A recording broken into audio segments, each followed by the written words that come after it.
Halo Infinite released almost 5 months ago now, and the elephant in the room is that the game just doesn't have much content for people to play. You have your standard ranked, casual play, campaign, custom games, a broken theatre mode, and ranked is only limited to 4v4 matches, whereas previously you had 2v2, 4v4, free-for-all, SWAT, and more, along with your social playlists like Team Snipers, Fiesta, 5v5, which was Team Social, Team Objective, Invasion, Infection, and much more as well. Now, Fiesta did finally get added as a permanent place recently, however this took months to happen, and it should have been there since day one. I think 343's plan is to do the same thing with a lot of other playlists that we should have expected initially from Halo games, kind of drip feed these in.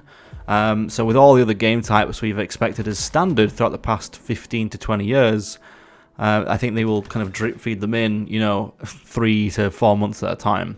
Reason for this is because I think the industry's idea of what it means to be live service and what the fans' expectations are with a live service game don't align anymore.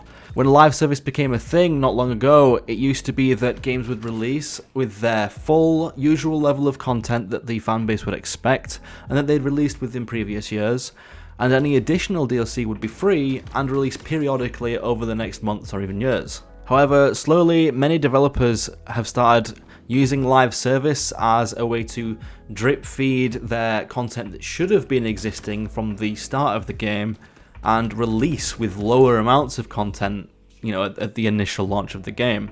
And then they will, as I say, they drip feed this expected content to the player base over the course of 12 months, 24 months, however long the game lasts, really. This is really bad for AAA developers, as although people do come back to the games to test out this new content, ultimately a large percentage of those people will then leave once they've tried that new content, and then they'll come back when the next tiny thing is drip fed in.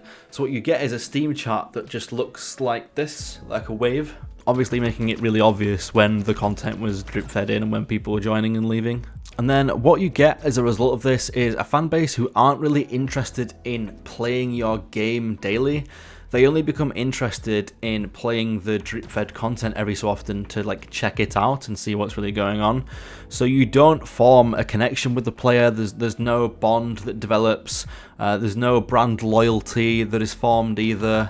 They're only playing the game to see the new content that releases, and then once they've tried testing it, they're going to go elsewhere, log out for weeks or even months on end. Whereas releasing enough content to last 6 months at launch is a much better idea. Whereas releasing with enough content to last your entire player base, or at least more than 50% of it, 6 months of playtime is a much better idea, and then you can drip feed in your new content that didn't already exist in your previous titles over the course of the next, 12 months in bulks of probably 3 to 6, so every quarter.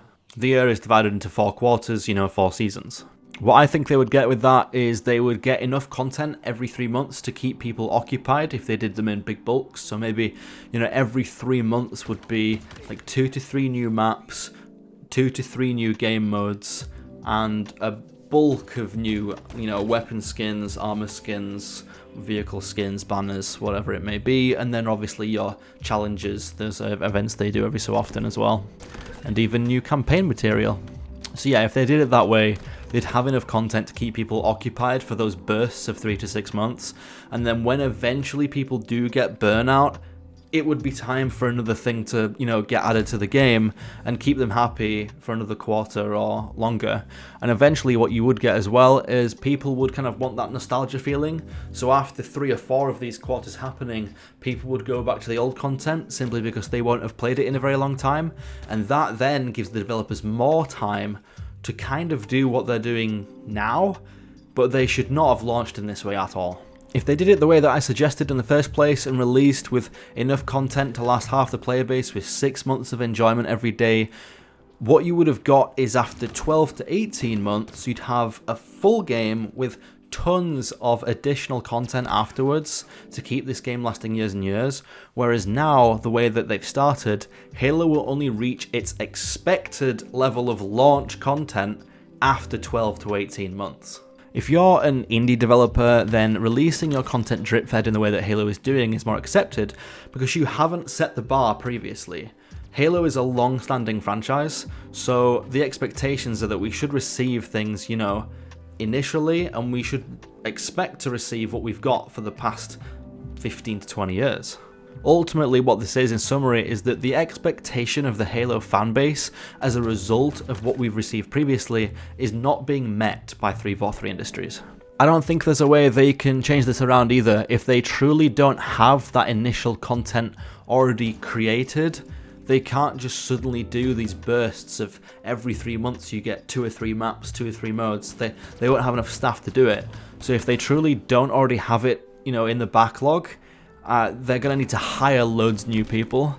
If they do have it in the backlog and they're drip feeding it in, or it already exists, they can save themselves, because that is actually what Destiny did. If you remember the first Destiny game, people exploited the game and found out that you could access areas that were not supposed to be accessible, but they actually were if you glitched in them, and it was actually found out to be content that was planned to release in like 2 months.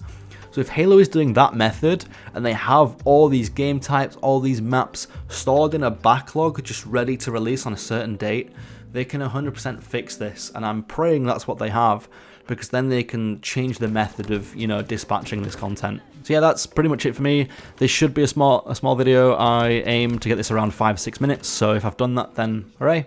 And if you enjoyed, then leave a like, comment below, subscribe. This is actually my second video in a week, so that's pretty good for me. I haven't done that level of consistency since probably like 2018, so yeah, hopefully more to come. I have random ideas and thoughts in my head, and I thought, why not just put them all into video format this year? So hopefully I'll see you again soon. All right, bye.